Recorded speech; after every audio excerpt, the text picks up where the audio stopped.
Si el tiempo es la única moneda que no puedo fabricar, entonces la compraré. Ofrezco $1.000 millones a quien pueda venderme un solo día más de vida, solo uno, porque mi voluntad está por encima de cualquier designio, incluso el de Dios. Esas fueron las palabras de Damián, la noche en que los mejores médicos del mundo le confirmaron que su inmensa fortuna no podía comprarle ni un día más de vida. Estás a punto de escuchar la historia de un hombre que lo tenía todo, pero cada noche sentía que no tenía absolutamente nada. Una historia que no ocurrió en una tierra lejana, sino aquí mismo en México, en las calles empedradas de San Miguel de Allende. Es el testimonio de cómo un multimillonario desafió a la muerte con su fortuna, solo para descubrir que la verdadera vida no se compra, se recibe. Sigue nuestro canal para más historias que alimentan el alma. Damián había construido un imperio con las manos. No eran las manos de un obrero, ásperas y marcadas por el esfuerzo físico. Eran las de un estratega, de dedos largos y finos que se movían sobre los contratos y los teclados, como un pianista ejecutando una sinfonía de poder. Su imperio de biotecnología y telecomunicaciones se extendía por 3 continentes, una red invisible que él controlaba desde la cima de su montaña personal. Recordaba con una claridad helada cómo había adquirido su primera gran empresa, asfixiando a su competidor, un hombre bueno pero ingenuo. Compró su deuda en secreto hasta que tuvo el poder de ahogarlo. En la reunión final, el hombre le suplicó, apelando a la decencia. Damián simplemente lo miró a los ojos y dijo: «La decencia es un lujo que los imperios no pueden permitirse».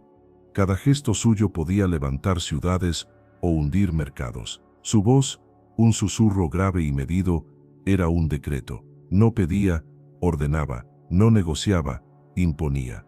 El mundo, para Damián, no era un lugar para vivir. Era un tablero de ajedrez donde él era el único rey, y todas las demás piezas existían para servir a su victoria.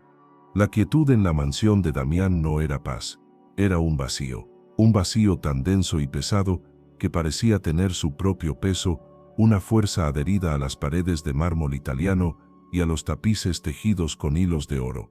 Desde afuera, la residencia era una fortaleza de cristal y acero desafiando al cielo, pero por dentro, en el corazón de sus pasillos infinitos, solo habitaba el eco de un hombre y su pavor. Tenía una casa que miraba al mar y un corazón que se ahogaba en una profunda oquedad. Lo tenía todo, pero cada noche sentía que no tenía absolutamente nada. Su único compañero en la inmensidad de su hogar era un sonido. Tic-tac.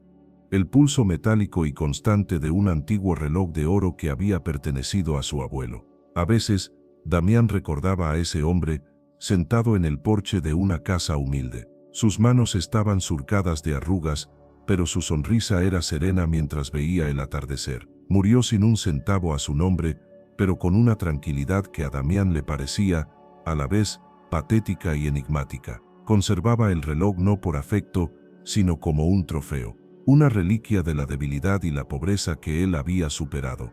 Pero ahora, el trofeo se había vuelto en su contra. Cada tic era un segundo que se iba para no volver. Cada tac era un martillo diminuto golpeando contra el cristal de su vida. Se sentaba en su despacho, un santuario de cuero oscuro y caoba, rodeado por testimonios de su poder, fotografías con presidentes, premios que ya no recordaba haber ganado, un mapa del mundo con docenas de luces marcando sus empresas. Pero sus ojos no veían nada de eso. Estaban fijos en el vaivén del péndulo dorado, y en ese movimiento hipnótico sentía cómo la vida se le escapaba, como arena fina que se escurre entre los dedos, por más que se apriete el puño. Su relación con Dios era una guerra fría. No era ateo. Ser ateo habría sido darle demasiada poca importancia. Damián, en su soberbia, reconocía a Dios como un competidor. Un viejo monarca cuyo reino se desmoronaba frente a los nuevos dioses del capital y la tecnología. En su juventud, su madre, una mujer de fe silenciosa y manos cálidas, intentó llevarlo por el camino de la iglesia. Él recordaba el olor a incienso y a cera vieja, el murmullo de las oraciones que le parecían el balbuceo de los débiles. Veía la imagen de Jesús, con los brazos abiertos en esa cruz, y no sentía compasión ni devoción, sentía desprecio. Para él, Jesús era el símbolo del fracaso glorificado, un rey que se dejó clavar en un madero, un líder que predicaba sobre poner la otra mejilla, mientras Damián había aprendido que para triunfar debías golpear primero y con toda tu fuerza. Una vez, con la arrogancia de sus 20 años y su primer millón en el bolsillo, le dijo a su madre: «El cielo del que hablas es una promesa para los que no pueden construir su propio paraíso en la tierra. Yo estoy construyendo el mío». Vio cómo los ojos de su madre se llenaban de una tristeza profunda. Ella le tomó la mano. Su piel era suave, pero su voz firme. «El paraíso que se construye con orgullo, hijo», le dijo, «es la jaula más bonita del mundo, pero sigue siendo una jaula». Esa memoria era una de las pocas cosas que a veces, en el letargo de la noche, lograba traspasar su armadura. Era un eco del pasado, un susurro que le recordaba que hubo un tiempo en que su corazón no estaba hecho de piedra. Pero la piedra se había formado, capa sobre capa, con cada éxito, con cada traición, con cada persona que usó y desechó en su ascenso. Alejó a su esposa, que no soportó su frialdad, y a su hijo, que se negó a seguir sus pasos de depredador. Ahora en esa cima, el aire era frío y solitario, y el pavor, ese sentimiento que había desterrado de su vocabulario, regresaba para reclamar su trono. No era el temor a la bancarrota, ni a la competencia, ni a la soledad que él mismo había elegido. Era un terror más antiguo, más primitivo, el terror al final, a la oscuridad, a la nada. Se levantó y caminó hacia la ventana. La ciudad de San Miguel de Allende se extendía a sus pies como una alfombra de luces parpadeantes. Veía a la gente, hormigas anónimas viviendo sus vidas pequeñas, y se preguntó si ellos también escuchaban el reloj. La verdad es que no le importaba, pero la pregunta lo llevó a su propio cuerpo, a la traición que sentía crecer dentro. No era solo el temblor ocasional en su mano, eran los mareos fugaces al levantarse, el sabor metálico en la boca, el agotamiento profundo que ni 8 horas de sueño podían mitigar. Su cuerpo, la máquina perfecta que había alimentado y entrenado con los mejores especialistas, estaba empezando a fallar. Fue entonces cuando lo sintió de nuevo. Se miró las manos que habían firmado cheques de 9 cifras, que habían sellado el destino de miles, y allí estaba, un temblor casi imperceptible en su dedo índice derecho, una vibración minúscula, una falla en el sistema, una grieta en la armadura. Su corazón, ese músculo que había ignorado, latió con una fuerza violenta, un pájaro enjaulado tratando de escapar. Un sudor helado se apoderó de su nuca. Era el principio del fin. Era así como la fortaleza comenzaba a derrumbarse, no por un asalto frontal, sino por una traición desde adentro, una célula a la vez. Fue en ese preciso instante, con el pulso desbocado, que tuvo que tomar la decisión más difícil de su vida. Podía aceptar el destino, como lo hizo su abuelo, como lo hacía su madre cada vez que se arrodillaba a rezar. Podía rendirse. O podía luchar, pero no lucharía con oraciones, no lucharía con fe, lucharía con la única arma que conocía, con el único Dios en el que realmente creía: el dinero. Si la vida era tiempo, y el tiempo se estaba acabando, entonces usaría su fortuna, no para vivir mejor, sino para vivir más. Compraría a los científicos, a los médicos, a los genios. Les daría todo lo que tenía a cambio de un día más, de una hora más, de un minuto más. Se giró, dándole la espalda a la ciudad, y encaró al reloj de oro. El péndulo seguía su danza implacable, y por primera vez, Damián le sonrió. No era una sonrisa de alegría, sino una declaración de guerra. La guerra de Damián no comenzó con el estruendo de un cañón, sino con el chasquido de una línea telefónica segura. Eran las 3 de la madrugada. La noche era un manto de tinta, pero dentro del despacho de Damián, la única luz era el resplandor frío de sus monitores. Al otro lado de la línea, su jefe de comunicaciones, Román, un hombre cuya lealtad había sido comprada con un sueldo de 7 cifras, escuchaba en una quietud tensa. La voz de Damián no era la de un hombre asustado, era la de un general dictando los términos de una invasión. «Quiero un comunicado de prensa», dijo Damián, su voz un murmullo que no admitía réplica. Será simple, directo y brutal. Ofrezco $1.000 millones a la primera persona o institución que presente una tecnología, un tratamiento o un método verificable que extienda mi vida por un mínimo de 10 años, sin excusas, sin jerga médica. Un resultado. Román tardó un segundo en procesarlo. Pudo escuchar su propia respiración. Señor, eso es imposible de enmarcar legalmente, la gente pensará. Damián lo cortó en seco. No me importa lo que piensen. No quiero que lo enmarques legalmente, quiero que lo lances como un desafío, como un guante arrojado a la cara del mundo. Quiero que cada científico ambicioso, cada genio oculto y cada loco brillante en este planeta escuche mis palabras y se pregunte, ¿puedo hacerlo? Lánzalo a las 6 en punto, hora de Nueva York. Que el mundo se despierte con mi noticia. Y el mundo despertó. La noticia no se filtró, explotó. Fue una onda de choque que recorrió las redes globales en minutos. Las bolsas de Asia se detuvieron, no por un colapso, sino por pura incredulidad. En Londres, los presentadores interrumpían a los meteorólogos para leer el comunicado. En Nueva York, las pantallas de Times Square se rindieron a un solo titular: Damián ofrece $1.000 millones por más tiempo de vida. La gente en las calles se detenía. Levantaban sus teléfonos, no para tomar una foto, sino para confirmar que era real. Por primera vez en la historia, un hombre le había puesto un precio tangible a la existencia, y el precio era tan obsceno que rompía cualquier barrera de la lógica o la ética. La reacción fue un maremoto. Filósofos y líderes religiosos lo denunciaron como el acto supremo de soberbia. Los comités de bioética convocaron reuniones de emergencia sobre los peligros de mercantilizar la vida humana. Pero en los laboratorios y universidades, la reacción fue diferente. Fue un silencio cargado de cálculos. Equipos de genetistas y expertos en nanotecnología, que habían luchado por migajas de financiación, de repente vieron un Everest de oro. La oferta de Damián era inmoral, sí, una locura, por supuesto, pero también era la oportunidad de una generación. Mientras los gigantes de la ciencia deliberaban, los buitres descendían. Las oficinas de Damián se vieron inundadas por una avalancha digital. Millones de correos, charlatanes ofreciendo elixires de polvo de meteorito, gurús prometiendo alinear su alma con el cosmos, autoproclamados inmortales que querían compartir su secreto. Era un circo global de codicia, y en medio de todo, nadie en San Miguel de Allende entendía qué pasaba con el hombre de la fortaleza de cristal. Veían los helicópteros de la prensa sobrevolando su mansión como insectos metálicos, protagonistas de un espectáculo grotesco.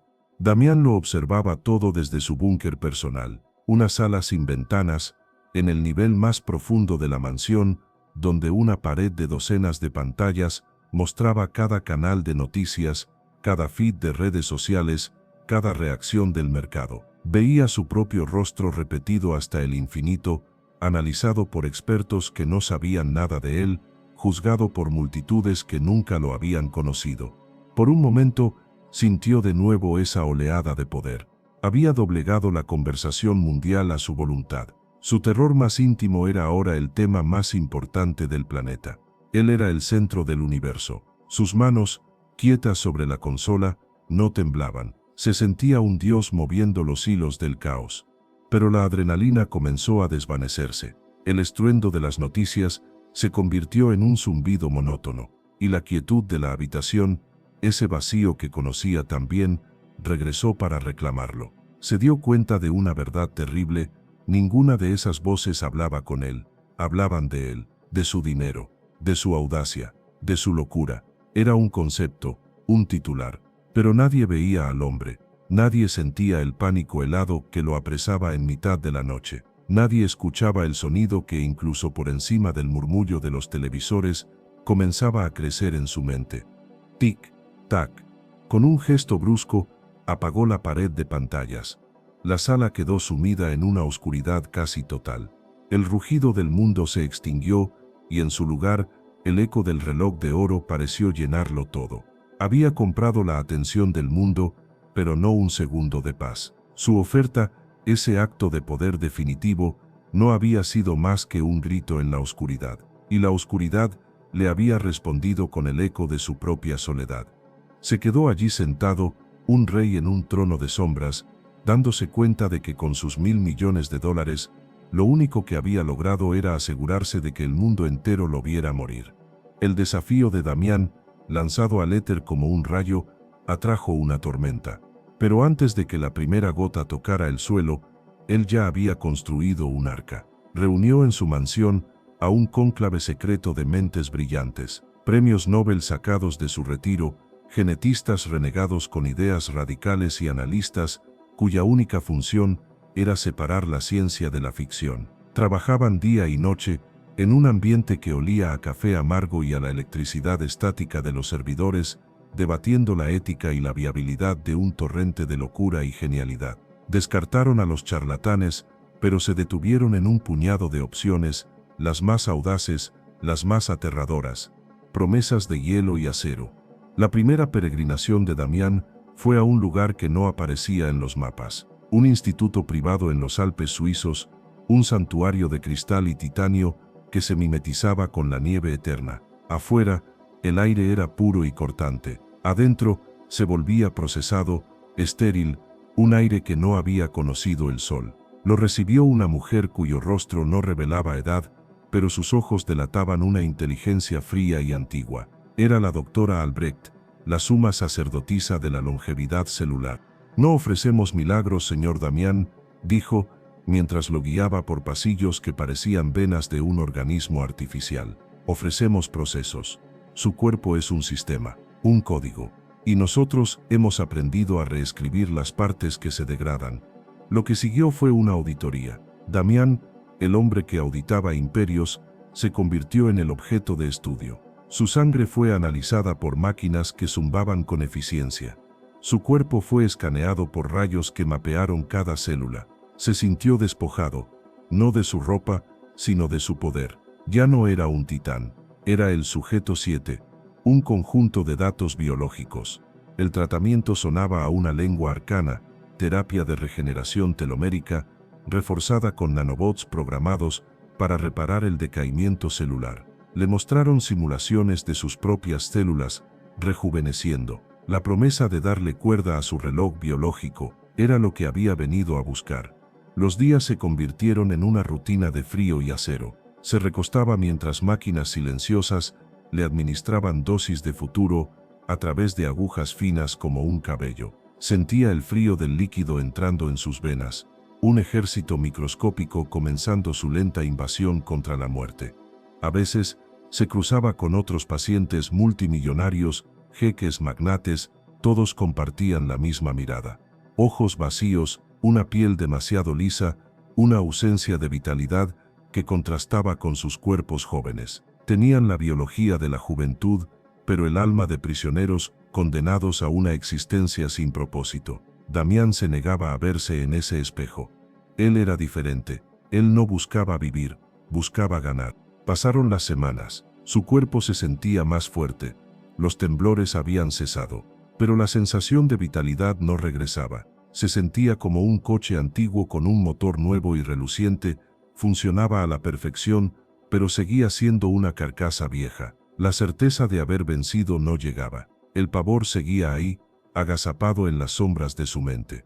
Una noche, incapaz de soportar la incertidumbre, confrontó a la doctora Albrecht. «¿Funcionará?», le exigió. «He invertido una fortuna. Necesito una garantía». La doctora no levantó la vista de su microscopio. Dejó pasar un largo momento antes de responder. «Usted no invirtió en una garantía, señor Damián. Usted invirtió en una probabilidad. La ciencia es un juego de números, no de certezas. El universo no ofrece garantías». Esa frase fue como una bofetada de hielo. La verdad lo golpeó. Había venido buscando el control absoluto y encontró la misma respuesta de siempre, pero envuelta en un lenguaje más caro. Había pagado una fortuna por la palabra quizás. Al día siguiente, abandonó el instituto. Mientras su gueta ascendía, dejando atrás los picos nevados, la belleza prístina de las montañas le pareció una burla. Un paisaje eterno e indiferente a su diminuta lucha por sobrevivir. La promesa de hielo y acero le había dejado el alma más fría que antes. Regresó a su mansión, a la soledad de sus pasillos, al único sonido que nunca mentía. Tic, tac, el reloj de oro lo recibió. Y Damián sintió que a pesar del ejército de máquinas en su sangre, estaba más cerca de la derrota que nunca. El fracaso de la ciencia no le trajo resignación, sino el veneno de una desesperación más profunda. Su fe en la lógica se había estrellado contra un muro de probabilidades, y en el vacío que dejó la ciencia comenzaron a colarse otros sonidos, susurros de caminos alternativos, de conocimientos prohibidos. Su equipo de sabios recibió una nueva directiva: buscar en los márgenes de la existencia, buscar lo improbable. El primer susurro lo llevó a un ex físico cuántico de California que se hacía llamar Kael, un profeta de la trascendencia biológica. Damián, impaciente, no fue a él, lo hizo traer. Kael llegó a la mansión no como un empleado, sino como un embajador de otro mundo. Vestía de lino blanco y olía a sándalo. Tu problema, Damián, le dijo, es que sigues pensando en tu cuerpo como una máquina. Debes verlo como una frecuencia que puede ser resintonizada con la del universo. A Damián le sonaba una tontería, pero la desesperación lo obligaba a escuchar. Se sometió a las terapias. Flotó en tanques de privación sensorial, donde el único sonido era su propio corazón. Se sentó en salas oscuras, donde patrones de luz danzaban en sus párpados cerrados. Pero en la oscuridad, Damián no encontró la trascendencia. Encontró visiones de su propia decadencia, el temblor en su mano, la cara de su madre llena de tristeza. Después de una semana, despidió a Kael. Has construido una discoteca muy cara para el alma, le dijo con desprecio, firmando un cheque para asegurar su silencio. Pero mi alma no está para fiestas. El segundo susurro fue más antiguo. Lo condujo a Praga, a una tienda de antigüedades, donde encontró a un anciano llamado Vasco. Vasco no vendía muebles, vendía objetos con un pasado. Le mostró un fragmento de la supuesta piedra filosofal y le ofreció un frasco con agua de una fuente perdida en los Cárpatos. Estos objetos no contienen poder por sí mismos, susurró Vasco. Son anclas. Anclan la voluntad a la posibilidad de lo imposible.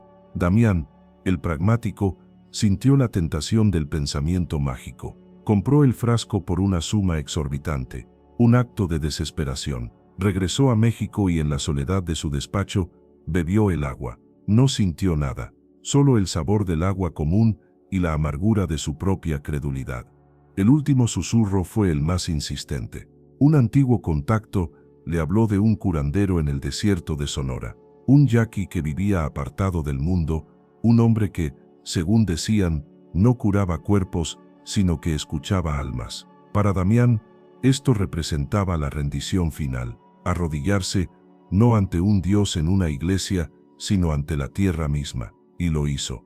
Viajó hasta que la civilización fue solo un recuerdo. El calor era un enemigo físico, y la aridez del desierto estaba llena de una vida antigua y paciente.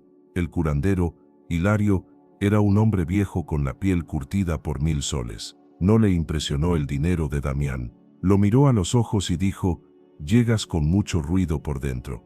El ritual tuvo lugar bajo un cielo que parecía un mar de diamantes. Hilario no le ofreció medicinas, le dio a beber una infusión amarga y lo sentó frente a una fogata. Buscas más amaneceres, le dijo Hilario, pero te has olvidado de vivir el día. Corres tanto para escapar de la noche que no sientes el calor del sol en tu cara. Las palabras tan simples lo golpearon con una fuerza inesperada. La bebida comenzó a hacer efecto. El desierto pareció disolverse. No vio universos, vio su propia vida. Vio el rostro de su hijo en su graduación, a la que no asistió por cerrar un trato. Vio las manos de su esposa, la última vez que intentó tocarlo antes de marcharse. Vio el orgullo herido en los ojos de los hombres a los que había arruinado. Fantasmas de su pasado que emergían para mostrarle el vacío de la vida que se aferraba a prolongar. El viaje a través de los susurros no lo había llevado a la vida eterna. Lo había llevado a la fuente de su propio dolor. Salió del desierto días después, sintiéndose un hombre hueco. Había tocado el fondo del pozo de la esperanza humana y solo había encontrado lodo y oscuridad. Estaba más solo y más perdido que nunca.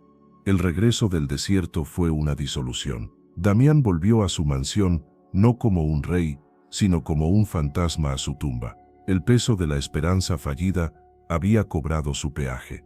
Su cuerpo, ese templo de la eficiencia, comenzó una rebelión silenciosa. La guerra ahora se libraba dentro de sus propias venas. El temblor en su mano ya no era ocasional. Se había convertido en un residente permanente. A él se unieron nuevos compañeros. Se despertaba en la noche con el corazón martilleando contra sus costillas, un tambor de pánico que lo dejaba empapado en un sudor frío. El sabor metálico en su boca era perpetuo, convirtiendo los manjares en ceniza y amargura. Una mañana, el sol de San Miguel de Allende entraba a raudales por los ventanales. Damián intentó levantarse, y un vértigo violento lo arrojó de nuevo sobre las almohadas. El mundo giró. Se quedó allí, con los ojos cerrados, escuchando el rugido de la sangre en sus oídos. Él, Damián, el hombre que movía capitales, no podía cruzar su propia habitación. La humillación era un ácido quemándole el orgullo. Tardó casi una hora en llegar al baño, apoyándose en los muebles como un anciano. Y allí, frente al espejo que cubría toda una pared, se vio. Se obligó a observar. La luz de la mañana era un juez implacable. Vio que su piel tenía un tono ceroso, casi grisáceo. Sus ojos estaban hundidos en cuencas oscuras, rodeados por una red de líneas que no eran de edad, sino de pura angustia. Su mandíbula, antes intimidante, ahora parecía flácida por la derrota. Vio en su rostro los ecos de su búsqueda, la frialdad de la clínica suiza, la credulidad estúpida de Praga, el vacío existencial del desierto. Cada esperanza fallida había labrado un nuevo surco en su cara. Por primera vez, no vio a un rey. Vio el rostro de su padre en sus últimos días, un hombre al que despreció por rendirse a la enfermedad, y el pavor que sintió le robó el aliento.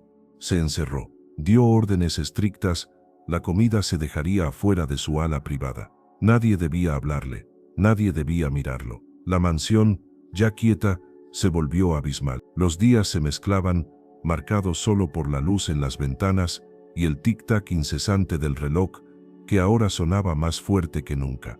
En esta soledad, su mente se volvió contra sí misma. Los fantasmas de su pasado encontraron por fin la puerta abierta. Estaba sentado en la oscuridad de la sala de cine privada, la pantalla en blanco, cuando lo escuchó. No era un sonido real. Era el eco del pasado. La risa de un niño, la de su hijo, Alejandro, a los 7 años. La imagen apareció en su mente con una claridad insoportable. Estaba en el jardín de una casa anterior, mucho más modesta. Corría con un pequeño avión de madera que Damián le había prometido ayudarle a volar ese día. Pero Damián no estaba allí. Recordó la llamada desde Singapur, la decepción en la voz de su hijo cuando le dijo que el trato se había complicado. El mes que viene lo haremos, campeón. Te compraré uno más grande. Nunca lo hicieron. El avión de madera fue reemplazado por regalos caros y anónimos, y la risa de su hijo se fue apagando. Apenas se desvaneció esa visión, la reemplazó la voz de su esposa Sofía. No era una voz airada, sino agotada, suplicante. Estaban en este mismo salón, años atrás. Ella le había mostrado un folleto de un viaje a la Patagonia. Vámonos, Damián, solo tú y yo, como antes.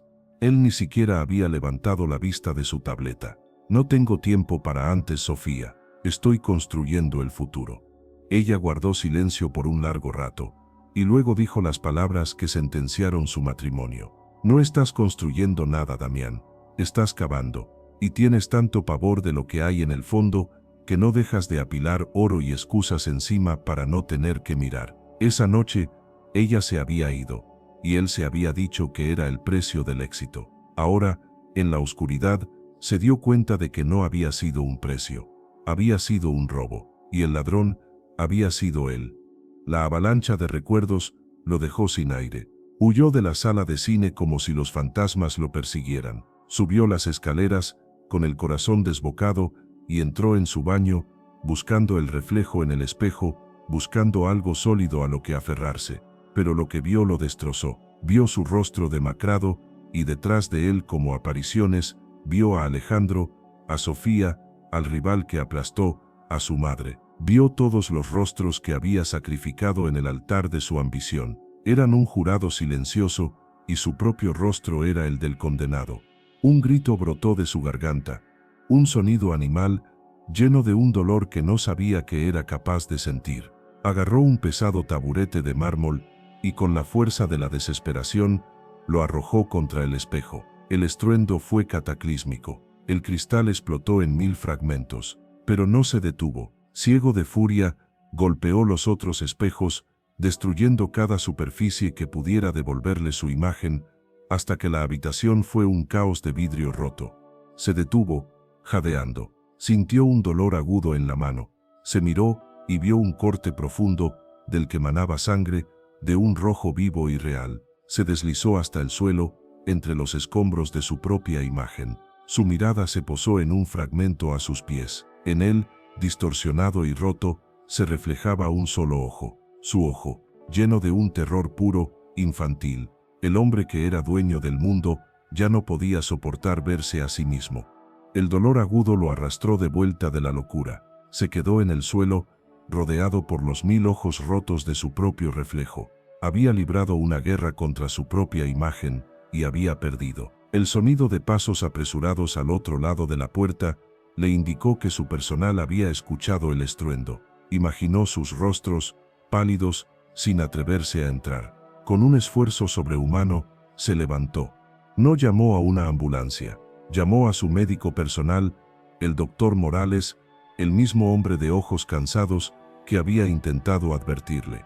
Marcó el número con su mano izquierda, la que no temblaba. Su voz, cuando habló, era extrañamente calmada. Venga a mi ala privada, y venga solo. Morales llegó en menos de 20 minutos.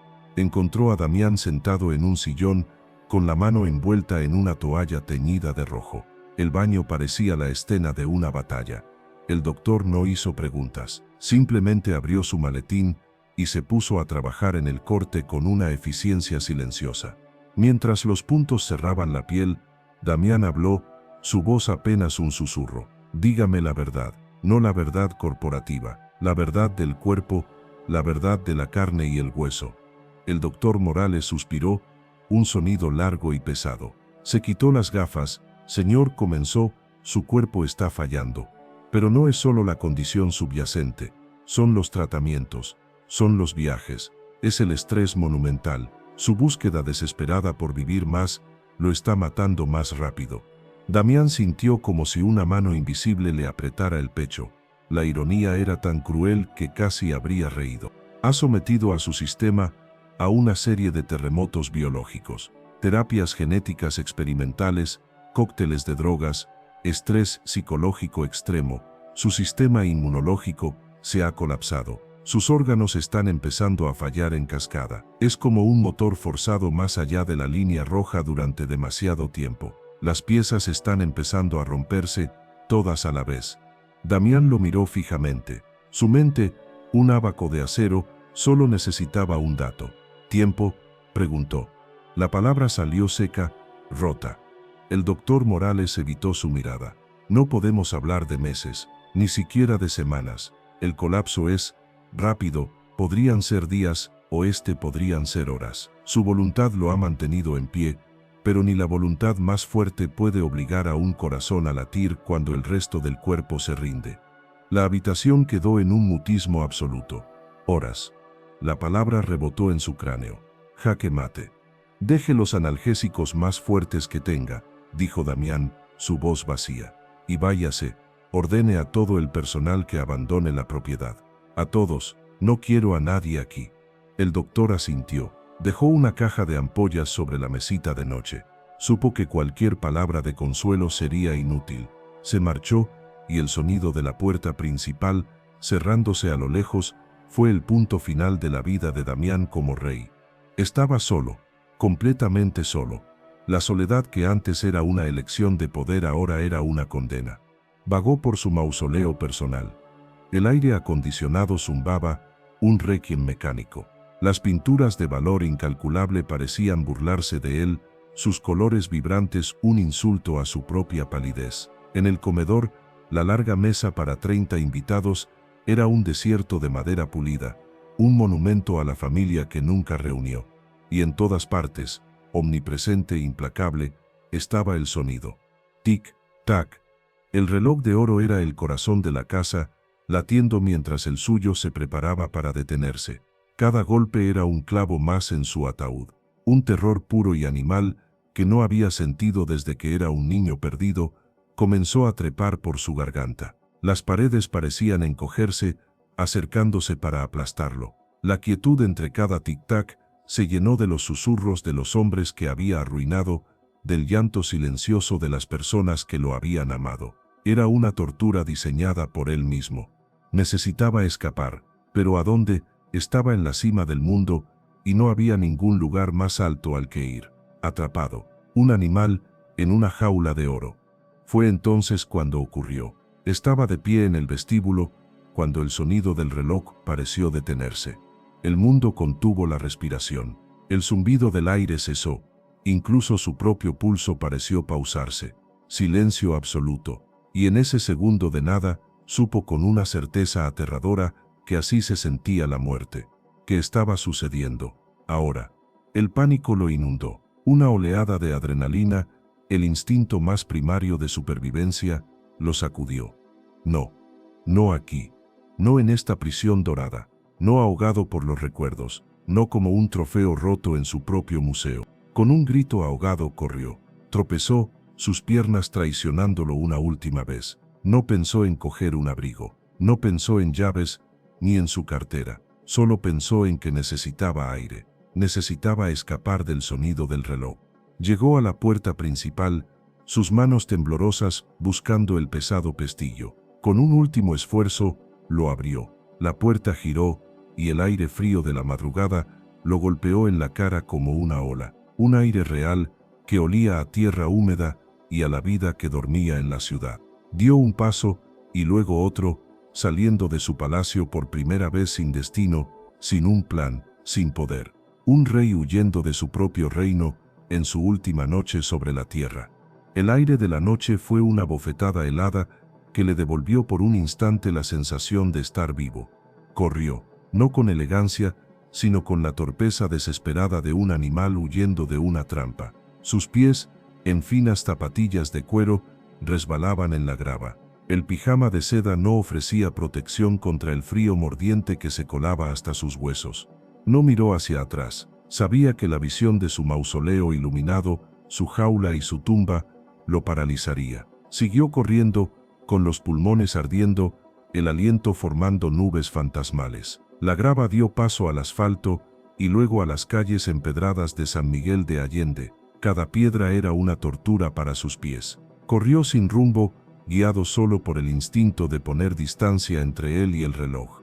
El letargo de la ciudad dormida era un nuevo tipo de vacío, lleno de vidas suspendidas, de sueños ajenos. Las fachadas de colores pastel parecían espectros bajo la luna menguante. Tropezó y cayó, sus manos raspando contra el áspero empedrado. El dolor fue agudo, real. Se quedó allí, de rodillas, jadeando como un animal. La sangre de su mano se mezcló con el polvo. Por primera vez en décadas Damián, el titán, era solo un hombre roto y sangrante en una calle anónima. El pánico se retiró, dejándolo varado en el agotamiento total. Se levantó con la lentitud de un anciano. Ya no podía correr. Comenzó a vagar. Pasó junto a ventanas oscuras, detrás de las cuales la gente dormía, amaba y soñaba, ajena al Dios caído que caminaba entre ellos. Vio un pequeño altar a la Virgen, con una vela parpadeando, su pequeña llama luchando contra la inmensa oscuridad. ¿De qué servían esas pequeñas luces contra la negrura final que él sentía cernirse sobre su alma? Su mente proyectaba fantasmas sobre las paredes de la ciudad. En el escaparate de una tienda, no vio su reflejo, sino el rostro decepcionado de su hijo. Recordó la última vez que hablaron. Alejandro había venido a pedirle tiempo, un fin de semana para que conociera a su nieta, a la que Damián solo conocía por una fotografía digital. Él lo había despachado con la excusa de una fusión. El legado que estoy construyendo es para ella, le había dicho. Un legado no puede abrazarte por la noche, papá, había respondido Alejandro, su voz llena de una tristeza infinita. El eco de esas palabras ahora lo perseguía. Fue entonces cuando la vio. Al doblar una esquina, su silueta se recortó contra un cielo que comenzaba a teñirse de un azul profundo. La parroquia de San Miguel Arcángel. No la vio como un turista, la vio como un enemigo, la materialización de todo lo que su madre había creído y que él había rechazado. Una broma cósmica. Sus pies lo habían llevado al umbral del campamento enemigo. Su primer impulso fue huir, pero no lo hizo. Se quedó allí, temblando, no solo de frío, sino de una extraña fatiga del alma. La catedral no lo amenazaba, simplemente estaba allí, silenciosa, antigua, esperando. Algo en su interior se sintió atraído, no por la fe, sino por la luz. A través de la rendija de una de las puertas de madera, se escapaba un resplandor cálido y parpadeante, la luz de las velas. En el frío absoluto de su existencia, esa pequeña y humilde luz era un sol. Dio un paso, luego otro. Atravesó la plaza vacía. Cada paso era una rendición. Cada metro era una negación de toda su vida. Se detuvo frente a la puerta, tan alta que se sintió como un niño. Puso su mano sana sobre su superficie. Estaba fría, pero sólida, real. Detrás de esa puerta no había promesas de hielo y acero, ni susurros de chamanes. Solo una luz parpadeante y una calma que no se sentía vacía. Se sentía habitada. Tras una vida de patear puertas, ahora dudaba frente a la única que no estaba cerrada con llave. Empujarla era admitir la derrota total. No hacerlo era morir en la oscuridad. Y en el fondo de su alma rota, Damián supo que ya no tenía fuerzas para seguir en la oscuridad. La mano de Damián tembló al empujar la pesada puerta. No fue el temblor de su enfermedad, sino el pavor a lo desconocido, a cruzar un umbral del que intuía no habría retorno. La puerta cedió con un gemido largo y grave que se perdió en las alturas abovedadas. El aire que lo recibió era espeso, inmóvil, cargado con el peso de los siglos. Olía a cera de abeja derretida, a incienso quemado y a piedra húmeda. Era el olor de la fe, un aroma que su memoria asociaba con la debilidad de su madre y que ahora, para su sorpresa, le trajo una extraña sensación de quietud. Entró. La puerta se cerró a su espalda con un golpe sordo que selló el mundo exterior. La oscuridad no era total. Cientos de velas parpadeaban en los altares laterales, sus llamas danzando como almas suspendidas. Proyectaban sombras largas que se movían por las columnas de piedra, haciendo que las estatuas de los santos parecieran respirar. Se sintió empequeñecido. Un intruso. Su pijama de seda, manchado de sangre, era una profanación. Su fortuna, sus logros, no significaban nada aquí. Eran una moneda extranjera en una tierra cuyas riquezas se medían en oraciones. Por primera vez en su vida, Damián se sintió pobre. Caminó por el pasillo central, sus pasos un sonido sacrílego sobre las losas desgastadas. Miró hacia el altar mayor, donde la figura de un Cristo crucificado colgaba en una agonía eterna. No sintió el desprecio de antaño, no sintió nada. Buscaba algo, aunque no sabía el qué. Un milagro, una respuesta. Pero la catedral permanecía en una calma majestuosa e indiferente. Fue entonces cuando la vio, en la primera fila de bancos. Una figura pequeña, encorvada. Una mujer. Estaba arrodillada sobre el suelo de piedra. No estaba rezando, estaba limpiando. Con un paño húmedo, limpiaba la base de los bancos con movimientos lentos, metódicos. Cada gesto era cuidadoso, como si puliera un tesoro. Damián se detuvo, fascinado por la sencillez de su labor. No había urgencia ni ambición, solo un trabajo hecho con devoción. Se acercó, vacilante. La mujer debió de sentir su presencia, porque se giró para mirarlo. Su rostro era un mapa de arrugas profundas. Sus ojos oscuros no mostraron sorpresa ni temor, solo una curiosidad serena.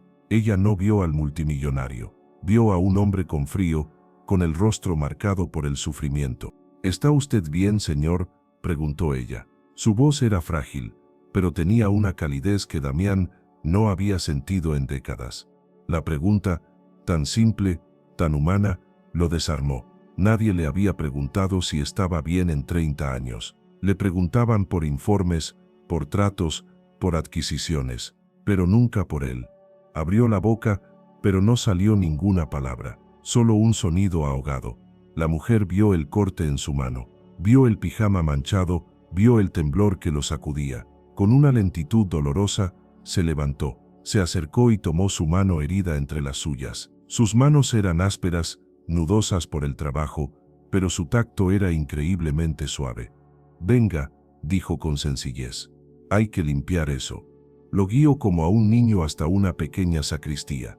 Lo sentó en una silla de madera y de un pequeño botiquín sacó agua y un paño limpio. Con una delicadeza infinita, limpió la herida. Damián se quedó inmóvil.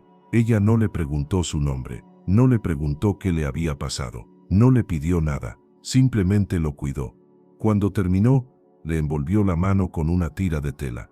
Luego, de una pequeña bolsa, sacó un trozo de pan y se lo ofreció. «Debe tener hambre», dijo. Damián miró el pan, sencillo, casero, y en ese instante, el universo se reconfiguró. Su vida entera había sido una transacción. Daba dinero por lealtad, poder por sumisión. Cada interacción era un contrato. Pero esta mujer, que no tenía nada, le ofrecía lo poco que tenía sin pedir nada a cambio. Su gesto era tan puro, tan incomprensible, que rompió algo en lo más profundo de su ser. «¿Por qué?», logró susurrar, su voz rota. «¿Por qué hace esto?». La anciana lo miró y sonrió. «Porque es lo que Jesús nos enseñó», respondió. «Cuidar del que sufre. No hay un por qué». Y en esas palabras, Damián lo entendió. Jesús no estaba en la estatua del altar, estaba allí, en las manos arrugadas de esa mujer, en el trozo de pan, en el acto de bondad desinteresado. Era el amor en su forma más pura, un concepto que había descartado como una debilidad y que ahora se revelaba como la fuerza más poderosa del universo. Fue como si un dique se rompiera. La fortaleza de orgullo y cinismo se derrumbó en un instante. Un sollozo, y luego otro, brotaron de su pecho. Eran los sollozos de un niño, reprimidos durante 50 años. Se cubrió el rostro y lloró. Lloró por su hijo, por su esposa, por su madre. Lloró por la vida vacía que había vivido y por la muerte que ahora lo esperaba. Lloró por su alma perdida. La anciana no dijo nada, simplemente puso una mano temblorosa sobre su hombro y se quedó a su lado, un faro de humanidad en su noche más oscura. Y por primera vez, en el corazón de su derrota, Damián no se sintió solo. El llanto se prolongó hasta convertirse en un temblor silencioso. La mujer, cuyo nombre aún no sabía, le trajo un vaso de agua. El amanecer comenzaba a filtrar sus primeros rayos a través de los vitrales, tiñendo el aire con franjas de colores imposibles. La luz cayó sobre el rostro de la anciana, iluminando sus arrugas no como cicatrices, sino como cauces de ríos por donde había fluido una vida. Damián la miró. Vio en ella una fuerza que empequeñecía su propio poder. La fuerza de la fe, que se alimentaba de la certeza de que el amor era la respuesta. Él, que había buscado la inmortalidad, envidió la paz de una mujer que se preparaba para la muerte. El tic-tac del reloj se había desvanecido de su mente.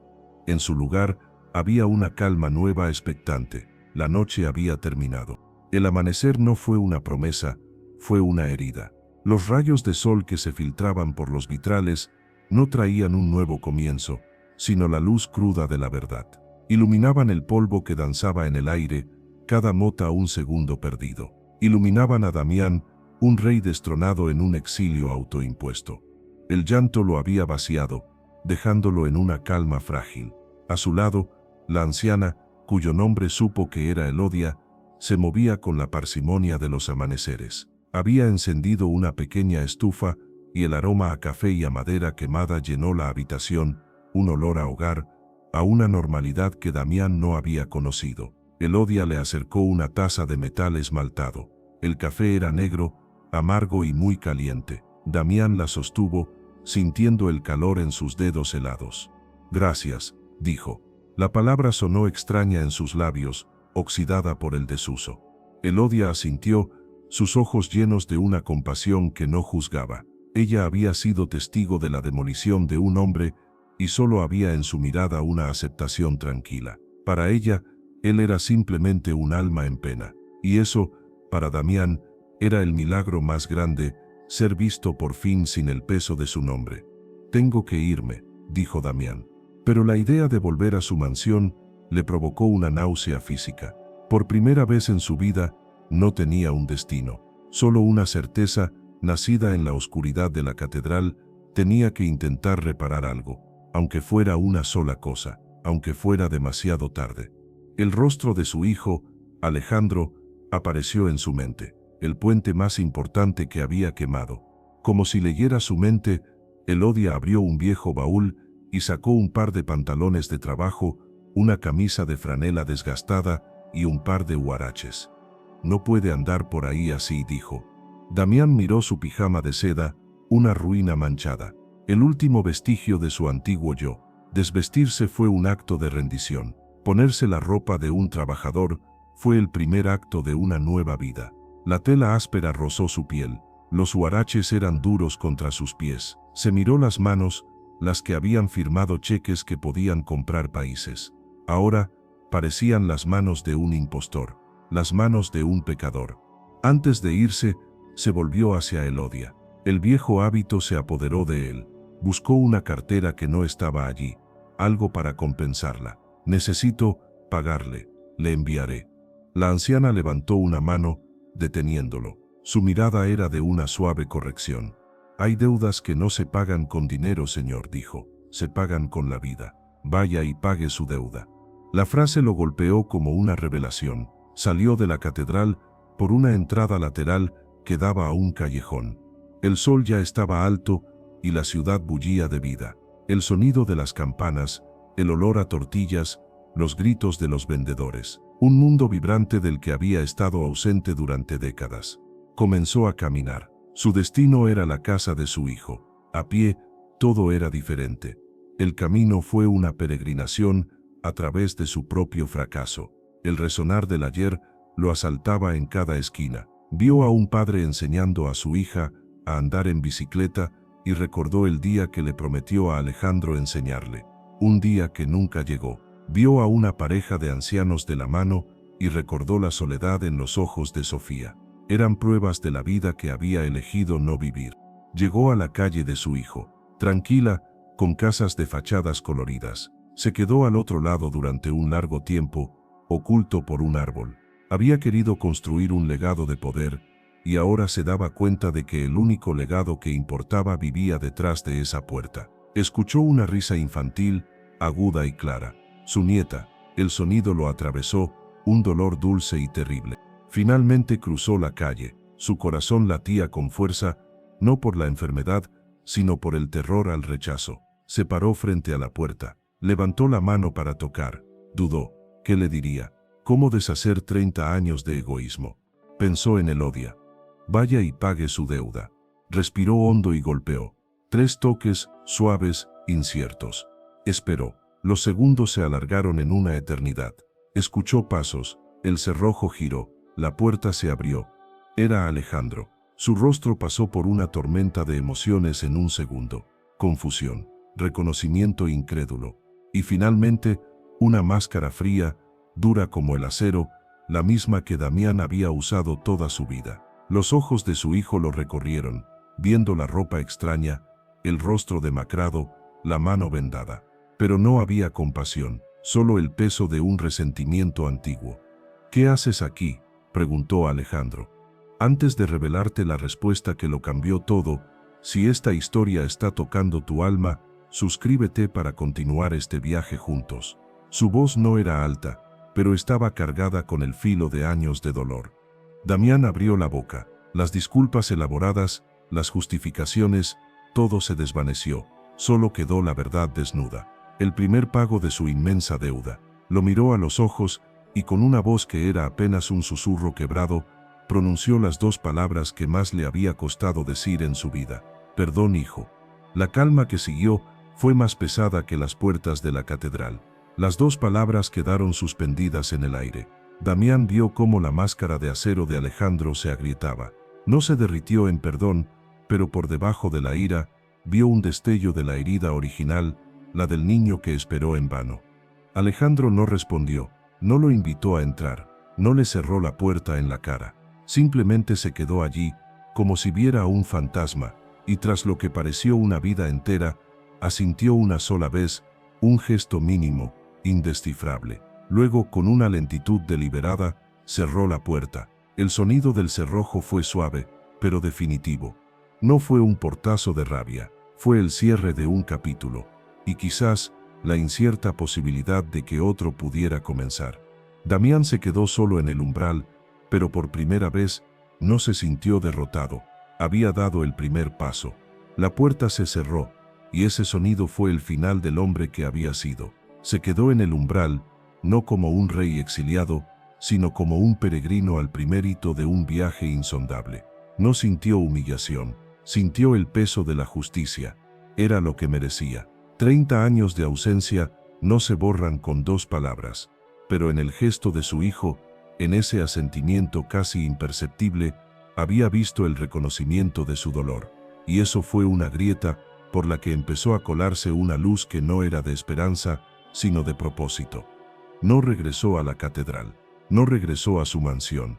Durante horas caminó, ya no como un fugitivo, sino como un hombre que ve el mundo por primera vez. Vestido con ropa prestada, se sumergió en el torrente de vida de San Miguel de Allende. Se sentó en un banco de El Jardín, la plaza principal, y observó. Vio a niños perseguir palomas, sus gritos llenos de una alegría que le dolió físicamente. Vio a vendedores de artesanías mostrar sus mercancías con orgullo humilde. Vio a un joven músico tocar una guitarra, sus acordes contando historias de amor y pérdida que él nunca se había detenido a escuchar. Cada escena era un pincelazo de la vida que había observado desde su fortaleza, sin darse cuenta de que él también debía estar en el escenario. El hambre lo asaltó. Entró en un pequeño mercado, el aire denso con olor a cilantro, a carne asada y a maíz. Compró un taco de un puesto callejero, pagando con las pocas monedas que Elodia le había metido en el bolsillo. Comió de pie, en una esquina, como uno más. La comida, simple y honesta, le supo más real que cualquier banquete de $1000. El sol comenzó a descender, pintando el cielo de naranjas y púrpuras. Su cuerpo, ese traidor, le recordó su sentencia. Un cansancio profundo se apoderó de él. Sabía que no le quedaba mucha energía. Sabía que tenía que volver. El viaje de regreso a la mansión ya no era una huida, era una misión. Tomó un taxi viejo y destartalado. El conductor lo miró por el retrovisor, evaluando la ropa de trabajo. ¿Seguro que es ahí, jefe? Esa es la casa del millonario loco. Damián sonrió, una sonrisa genuina, la primera en años. Sí, respondió. Tengo asuntos que atender con él. Cuando las puertas automáticas se abrieron, el conductor se quedó sin palabras. Damián entró en su propiedad a pie. La mansión, bajo la luz del atardecer, ya no parecía una fortaleza. Parecía un monumento a una vida malgastada. El vacío interior era el mismo, pero Damián ya no lo escuchaba con pavor. Lo escuchaba con una nueva claridad. Fue directamente a su despacho. Se sentó en su silla de cuero y miró el reloj de oro. Tic-tac.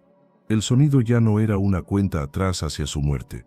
Era el latido del tiempo que le quedaba para actuar. Hizo una sola llamada. A Román, su director de operaciones.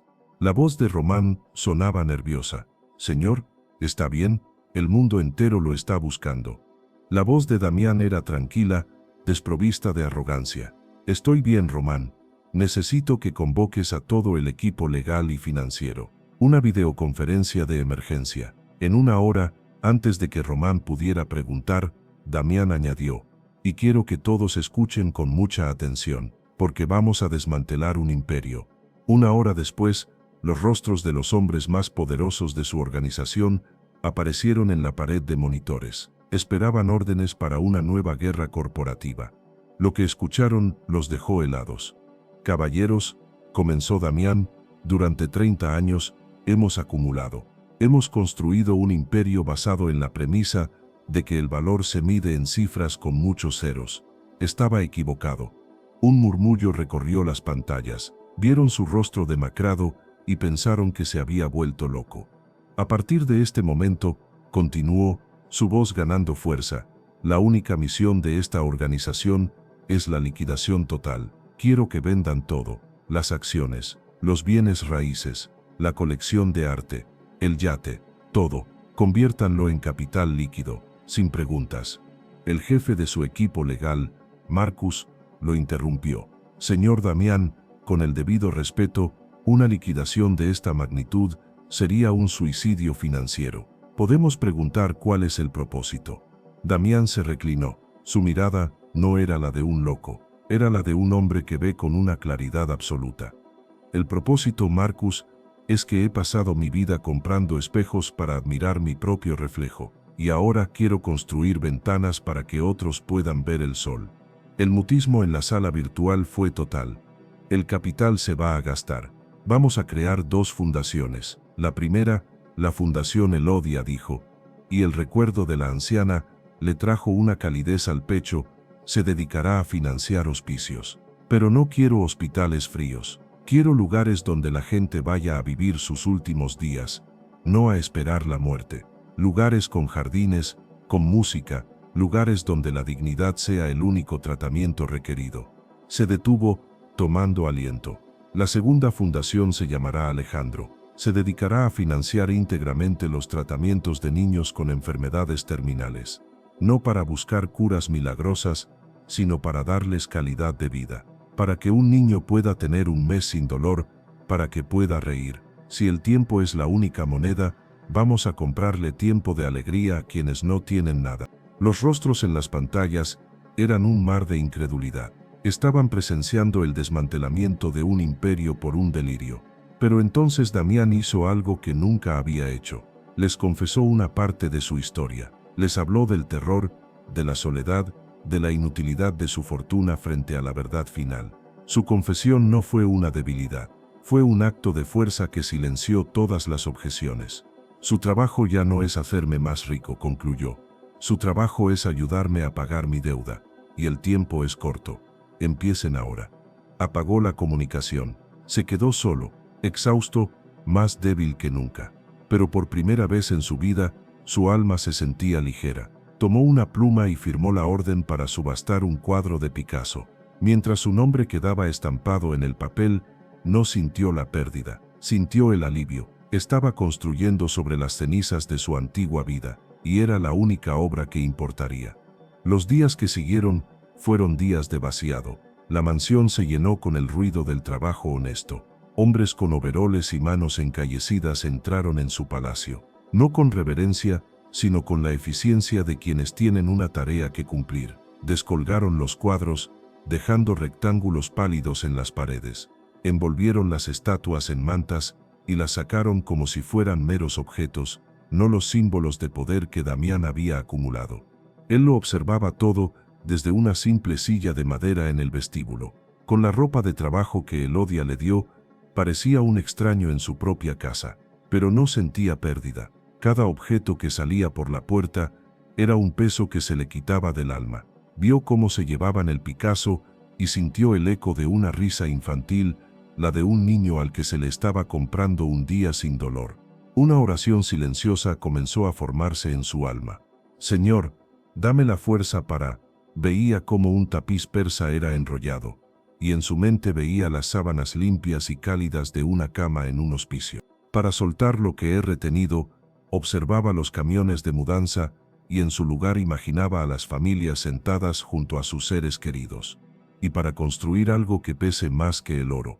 Su cuerpo se debilitaba a una velocidad alarmante. El doctor Morales lo visitaba a diario, ya no para ofrecer tratamientos, sino para manejar el dolor.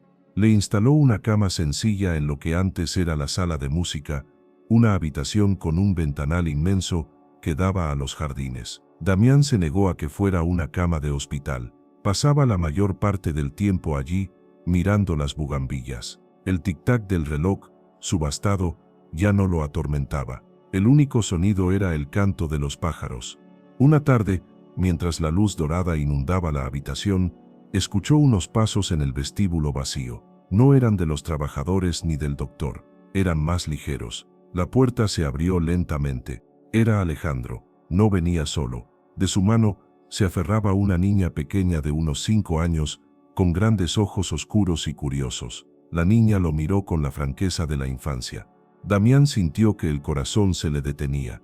Escuché lo que estabas haciendo, dijo Alejandro, su voz aún cautelosa, pero sin el filo de la ira. Creí que era otra de tus locuras, otra forma de controlar el mundo. Su mirada recorrió la habitación casi vacía, pero luego vi las noticias, vi la primera donación, la familia del niño con leucemia. Damián no dijo nada, solo asintió, sus ojos fijos en su nieta. Alejandro se arrodilló junto a su hija. Sofía, le dijo en voz baja, este es tu abuelo Damián. La niña lo miró y dio un pequeño paso adelante. En su otra mano, traía una hoja de papel doblada. Con timidez se la extendió.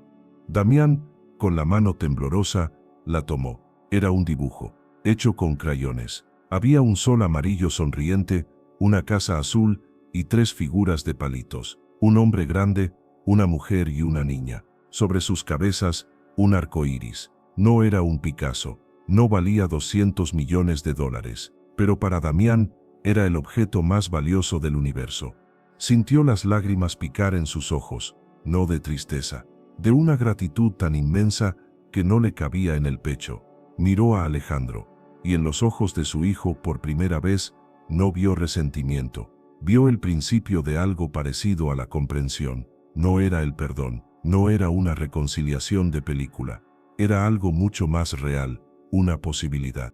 Los días que siguieron fueron un fundido lento. Su mundo se redujo a esa habitación, a la vista desde la ventana, a las visitas silenciosas de Alejandro, que a veces venía solo y se sentaba a su lado, llenando el vacío con una presencia sanadora. Su cuerpo se apagaba, pero su alma se sentía extrañamente viva. Una noche, mientras una tormenta azotaba el exterior, el dolor se hizo más intenso. El doctor Morales le administró una dosis de morfina. Mientras el medicamento comenzaba a nublar sus sentidos, Damián no sintió pavor. Cerró los ojos. No vio la oscuridad. La imagen en su mente fue la de la catedral, los vitrales ardiendo con la luz del amanecer. El dolor se desvaneció. El sonido de la tormenta se atenuó, y en la quietud final de su mente, no escuchó el eco de un reloj. Escuchó la risa de su nieta, la voz cálida de Elodia, y el sonido suave de la puerta de su hijo cerrándose, no como un final, sino como una promesa.